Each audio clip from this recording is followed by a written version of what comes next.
Pastor David. Thank you for coming. I'm give honor to everybody in their respectful places, all the elders and all the ministers in their respectful places. You can go ahead and start my minutes here at the row. I'm gonna be as short as Nene today. But no, really, y'all two were good, and y'all really teach me how to be excellent, because Nene didn't even know until today that she had to speak. And she did do well. She did well. She did well. And if it was me in that predicament, I would be like, I don't know who will speak today, Pastor. You teach me how to be excellent. It was good. It was a blessing. And both of y'all are showing me how that we're not. It's not about how you're supposed to sound. It's not about how all the hype and stuff. It's just about to bless someone else. And that is what I come here to do on today, is to bless someone else. I'll be coming from Exodus chapter 7, 1 through 4.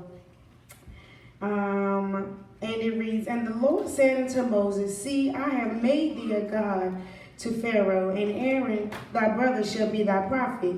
Thou shalt speak all that I command thee, and Aaron thy brother shall speak unto Pharaoh, that he send the children of Israel out of his land. And I will harden Pharaoh's heart, and multiply my signs and my wonders in the land of Egypt.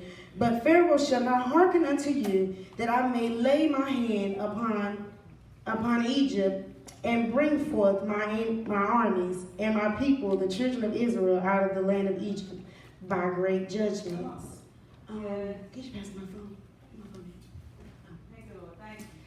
phone. So Moses, he was supposed to go tell the children of, supposed to go tell Pharaoh that to let God's people go. Well, he felt like while he was talking to God, he felt like, he wasn't able, he wasn't compatible, he wasn't inept, he wasn't able to do what God told him to do. He felt like, he said his mouth was uncircumcised, and that meant he felt he was inept to do what God asked him to do. And so he said, well, I'll get Aaron, to come and help deliver the message that you want. And first of all, that was a start for Moses of excellence, because some of us, we feel like the job isn't good enough for us, or we feel like we can't carry on out the job that God has asked of us to do, or that Pastor has asked us to do, and so therefore we don't finish it. But what Moses did, since he realized that he couldn't, or he felt as though he couldn't do it, even though God had already equipped him to, he got someone to help him. And that is what we can do. We can get people to help us in a time that we feel like we can't carry out the job that has been assigned to us. So my subject is, are you wax or are you clay? And my subtopic is, which substance are you? That's good. So it was this quote. I was listening to a preacher, and he was saying this. He said, "The same sun that melts the wax hardens the clay." So it's not that the sun was any different, that the sun made some kind of drastic change or whatever to make the wax melt or make the clay harden. It was what was put out in front of the sun made the actions happen. It had nothing to do with the sun. The sun didn't change, none of that. It was what substance that was put out there in front of the sun that changed, that made something happen. And so God doesn't change. He's the same as today, yesterday, and forevermore. What he did back then, he can do it again. So God doesn't change. What happened is that what was put in front of him made somebody's heart get hardened, or made somebody's heart melt. And have you ever been in a situation, or been in a relationship, or been in a marriage, or been in, and dealing with someone, and that, where your heart was melting, their heart was getting harder. You was at a point in your life where, I'm willing to forgive you. But while you was willing to forgive them, they were getting angrier and angrier at you. And they made you feel like you were the one that caused this problem. They made you feel like you were the one that did wrong. Amen. What substance are you? They made you feel like you were the one that was wrong. So it wasn't the sun that had changed. It was what was being put in front of the sun that made the substance change. So Moses was in this predicament where he was at a melting point, but Pharaoh wasn't. He was hardened.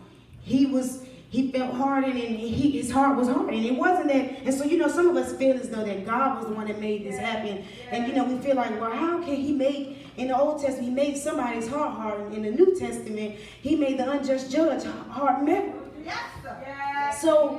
So here in this, Moses in this predicament where his heart is melting. He's willing to do the will of God. He's willing to do what God has asked of him. But here, Pharaoh doesn't want to do it. And so he's like, well, God, I don't know whether I can carry this out. And sometimes we get like that. But what substance are you? Are you the clay when you get in front of God, or are you the wax when you melt? And I think this is what helps, to add on to what the other ministers had spoken. This is what helps us become to get excellent, to have excellence in our life, to become perfect, to let God settle us, to let God strengthen us, is that we have to be made as wax. Our heart has to be like wax. We have to let God use us. We have to be willing. We have to be obedient. In order to do what God has asked of us to do, our heart has to be as wax. It can't be as clay. When we get in front of the sun, we're hardened up as out of nowhere, hard as a rock. We can't be that way. What substance are you? And Moses felt like he could not handle the task, and we may feel like we can handle the task that is given to us. But what substance are you? He was just as wax, and we can be just as wax. I want to be just like wax. Hallelujah. Well, I can do whatever that is being asked of me, that God put in my hand. I want to be just like wax.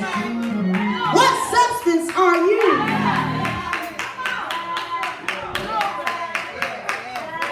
What substance are you? You come to church, and that's good. We keep coming to church because that is how we change. But after you have came, and you have came to church, there should be a change. Your heart should not be hard as clay. It should be just like wax.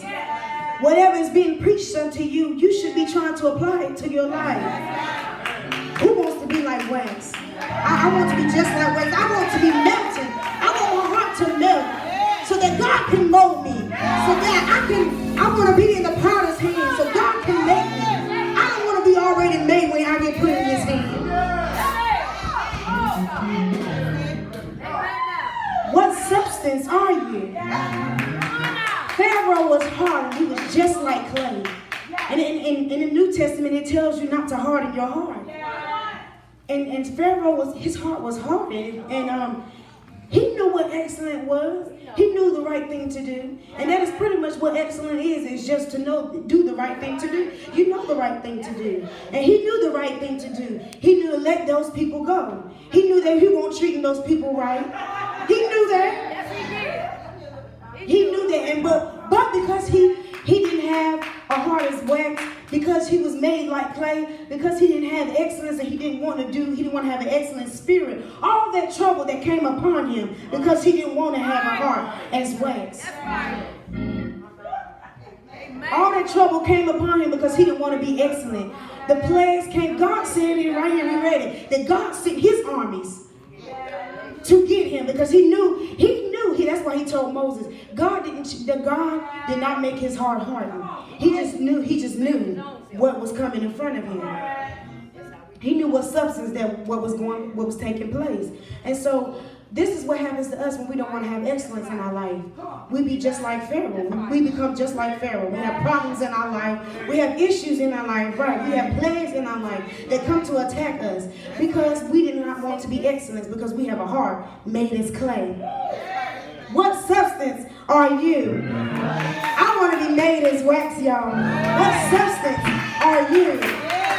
Look at your neighbor and say, what substance are you?